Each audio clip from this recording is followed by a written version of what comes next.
My dear sisters and brothers, the Lord be with you. And with your spirit. A reading from the Holy Gospel according to John. Glory to you, O Lord. There was a Pharisee named Nicodemus, a ruler of the Jews. He came to Jesus at night and said to him, Rabbi, we know that you are a teacher who has come from God. For no one can do these signs that you are doing unless God is with him. Jesus answered and said to him, Amen, amen, I say to you, unless one is born from above, he cannot see the kingdom of God. Nicodemus said to him, How can a man once grown old be born again? Surely he cannot re-enter his mother's womb and be born again, can he? Jesus answered, Amen, amen, I say to you, unless one is born of water and spirit, he cannot enter the kingdom of God. What is born of flesh is flesh, and what is born of spirit is spirit. Do not be amazed that I told you, you must be born from above. The wind blows where it wills, and you can hear the sound it makes, but you do not know where it comes from or where it goes. So it is with everyone who is born of the Spirit. My dear sisters and brothers, the Gospel of the Lord. Praise to you, Lord Jesus Christ. Please be seated for a while. Again, my dear sisters and brothers, good afternoon. Good afternoon, Father. Yesterday was the end of the Easter octave. That's why if you will notice, the Gospel today is quite different from our Gospel for the past week. Yung past week, yung octave of Easter, we have the appearances of Jesus to His own disciples. Pero for this week, hindi na yan appearances of Jesus. Pero this week, we will see the conversation between Jesus and Nicodemus. Yung pakikipag-usap ni Nicodemo kay Jesus. Looking at our gospel, we see different details that we could reflect upon regarding Nicodemus. First is, who is Nicodemus? Nicodemus was not an ordinary Pharisee. Ang sabi ng ating gospel, he is a ruler of the Jews. He's part of the Sanhedrin. Yung Sanhedrin was a small elite group who was making decisions during the time of Jesus. It means that Nicodemus was quite influential during the time of Jesus. Isang tao na mayroong power and authority. Kaya very understandable that in our gospel we've been told that Jesus or Nicodemus approached Jesus at night. Not because he was not yet prepared or ready to be associated with Jesus.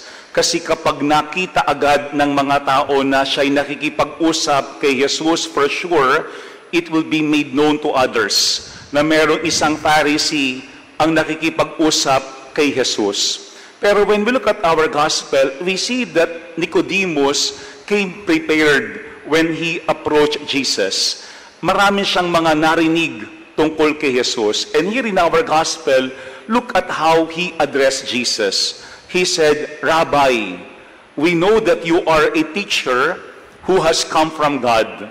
For no one can do these signs that you are doing unless God is with him. Ang kanyang tawag kay Jesus was Rabbi.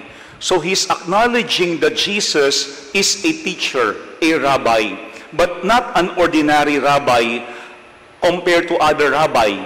Because here he said that we know you are a teacher who has come from God. No, who has come from God.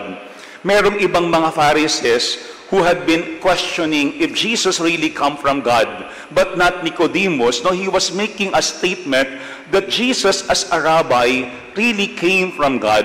And not only that, and he said, no one can do the signs that you are doing unless God is with him. So he had seen that Jesus had performed a lot of signs that come from God. Kasi mayroong mga Pharisees na laging humihingi ng mga tanda para masabi na si Jesus ay talagang galing sa Diyos. But Nicodemus already had seen all these things. That is why he was very sure that Jesus really come from God, because he was able to perform a lot of signs that a person can only do if that person comes from God. Pero yun ang statement ni Nicodemus about Jesus. It means that Nicodemus was not only curious to see who Jesus is, but Nicodemus also has that desire to know Jesus. Iba yung gusto lamang makita si Jesus. Si Nicodemo, hindi lang niya gustong makita si Jesus. Gusto niyang makilala ng mas malalim si Jesus. Yan ang unang paalaala sa atin.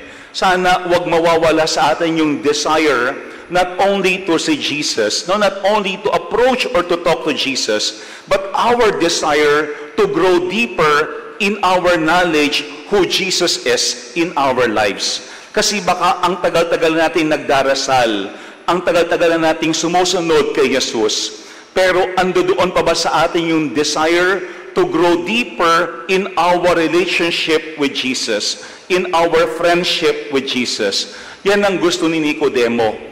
Hindi lamang yung makita si Jesus, kung hindi yung lalong mas makilala si Jesus, para siya'y magkaroon ng malalim na ugnayan na relasyon kay Jesus. Pero second, look at what Jesus had said to Nicodemus. He said to Nicodemus, "Amen, amen, I say to you, unless one is born from above, he cannot see the kingdom of God." No, Jesus was challenging Nicodemus to remain open, maging bukas. Pero anong sinasabi diyan? Nicodemus was very much confused. Why? Kasi iba yung kanyang background as member of a Sanhedrin. Iba yung kanyang background as someone who had studied the law, the Torah of the Old Testament. Kaya ano yung kanyang interpretation about what Jesus had said? Ang sabi niya, how can a man once grown old be born again? Yun ang kanyang iniisip. Paano mangyayari na lalabas uli sa sinapupunan ang isang tao na malaki na matanda na? Pero hindi yun yung point ni Jesus. No? Because when we look at our gospel, what Jesus was telling Nicodemus was that he has to remain open on what God would want to do to him and where God would lead him. Kaya ang ginamit dyan na analogy ni Jesus was the wind, yung hangin. Because at the end of our gospel, Jesus said, "The wind blow where it wills, and you can hear the sound it makes, but you do not know where it comes from or where it wills." No? Kasi yung hangin, we cannot see it in front of us, but we could feel its presence. Ramdam natin yan sa ating skin. Kapag gumagalaw yung mga dahon sa ating paligid, we know that there is the wind. Pero we cannot control the wind.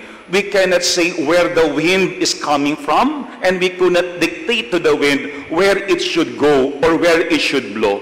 Hindi kayang kontrolin o pigilin yung hangin.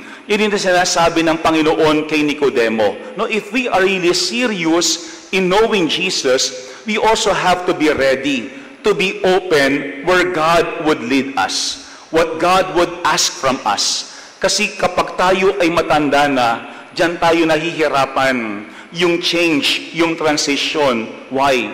Kasi marami tayong mga ginagawa noon na ating nakasayayan na.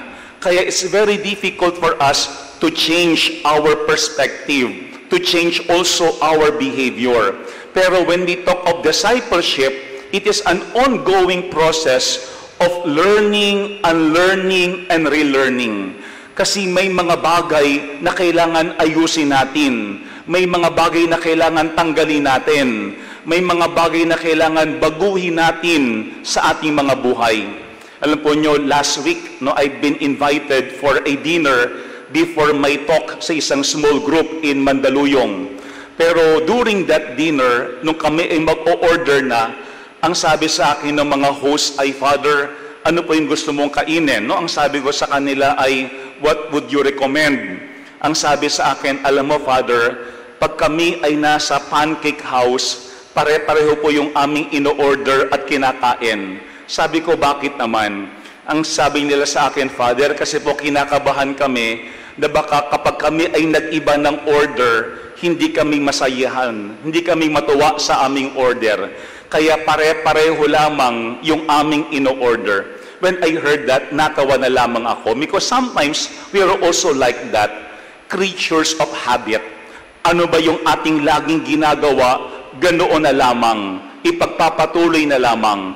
Pero when we look at our gospel, Jesus was challenging Nicodemus not only to be open, but to be ready. To be ready where the Spirit would lead him.